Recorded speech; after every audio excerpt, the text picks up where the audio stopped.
Hello friends, welcome to my channel truth of share market. So discuss कर लेते हैं FIS का data. FIS ने जो मंथली सेल ऑफ किया है इस मंथ में, अक्टूबर में अभी तक, वो 80,000 करोड़ रुपए का सेल ऑफ कर चुका है इंडियन मार्केट में। ठीक है, अब इतना बड़ा सेल ऑफ के बाद मार्केट कितना डाउन है? ओनली 3.7%, बिकॉज डीआईएस ने 65 करोड़ की बाइंग की है।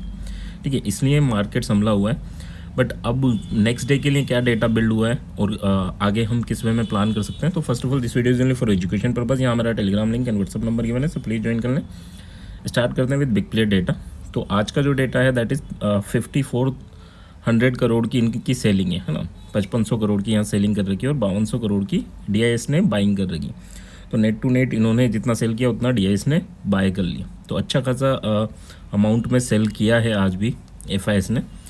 बट साथ में स्टॉक फ्यूचर में इन्होंने बाइंग की पोजीशन बना रखी है और इंडेक्स फ्यूचर में एंड स्टॉक फ्यूचर दोनों में बाइंग की पोजीशन है 3200 करोड़ और ऑलमोस्ट 700 करोड़ की यहाँ पर है। ठीक है, यानी 3900 करोड़ की बाइंग की पोजीशन है फ्यूचर में।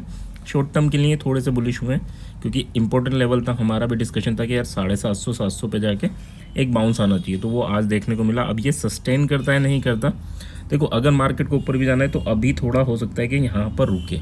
ठीक है, तो इसी वे में बिल्डअप है यहाँ पर। अगर हम देखें निफ्टी का ऑप्शन में 3600 करोड़ की सेलिंग है, तो साइडवे ही यहाँ पर भी चीज़ें बनी हुई हैं इंडेक्स ऑप्शन में। फ्यूचर में देखें तो बैंक निफ्टी में नो डाउट ये ज़्यादा बुलिश है एज़ कम्पेयर टू निफ्टी।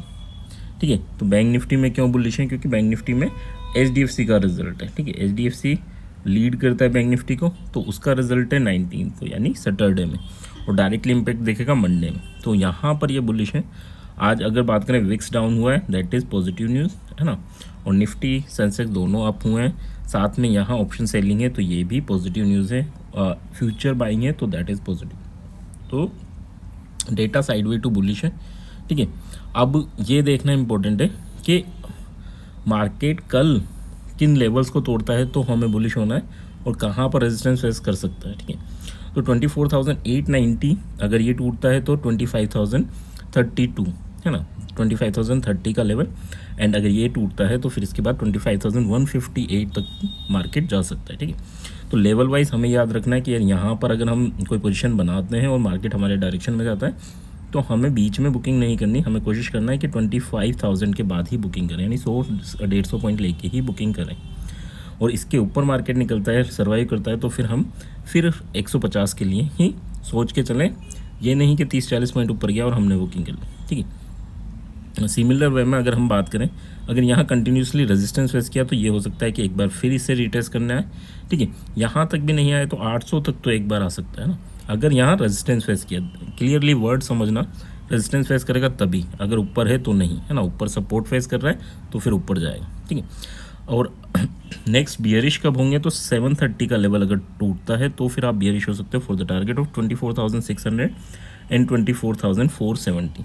ये हमारे टारगेट रहेंगे डाउनवर्ड डायरेक्शन में। ठीक है, अब देखो ये कब होगा, अब डिपेंड करता है एचडीएफसी बैंक के रिजल्ट को। एक्सिस का रिजल्ट आया, अच्छा खासा आया, तो वो 5% अप है। बट हाँ, आपका इन्फोसिस उतना जितना एक्सपेक्ट था उससे थोड़ा सा कम रहा, तो वो 5% डाउन है। ठीक है, तो ये समझ के चलो कि अब रिजल्ट सेशन है और रिजल्ट सेशन में काफ़ी इम्पैक्ट होता है। और जो बैंक निफ्टी में सबसे हाई वेटेज स्टॉक है, इवन निफ्टी में भी, उसका रिजल्ट है 19 यानी कल सैटरडे में, और उसका इम्पैक्ट होना है मंडे में। तो थोड़ा सा इन चीज़ों को समझ के चलना।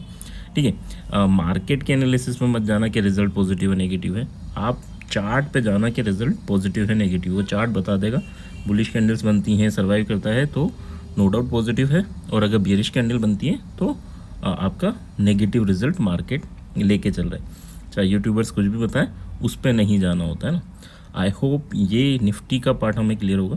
तो हम बैंक निफ्टी का डिस्कशन कर लेते हैं। बैंक निफ्टी में क्या है, 52,210 ये लेवल टूटता है तो 52,600 यानी 580 तक आप बुक कर लेना, एंड फिर 53,050 तक के लेवल आपको देखने को मिल सकते हैं। तो दो काफ़ी बड़े टारगेट हैं, बट हाँ पॉसिबल है। 400 पॉइंट के हैं, ये 400 पॉइंट का, ये 450 पॉइंट का। ठीक है, बियरिश कब होना है? तो बियरिश अब 52,000 के नीचे जाता है, 15 मिनट रुकता है तो ही बियरिश होंगे। किस टारगेट के लिए? 680, और फिर उसके बाद आपके पास 220। ये आपके दो टारगेट रहेंगे डाउनवर्ड डायरेक्शन में। तो डिपेंड करता है कि इसके नीचे रेजिस्टेंस फेस करता है, इसके ऊपर सपोर्ट फेस करता है। जहाँ पर आपको मौका मिले छोटे से एसएल के साथ आपको एंटर करना है, ठीक है।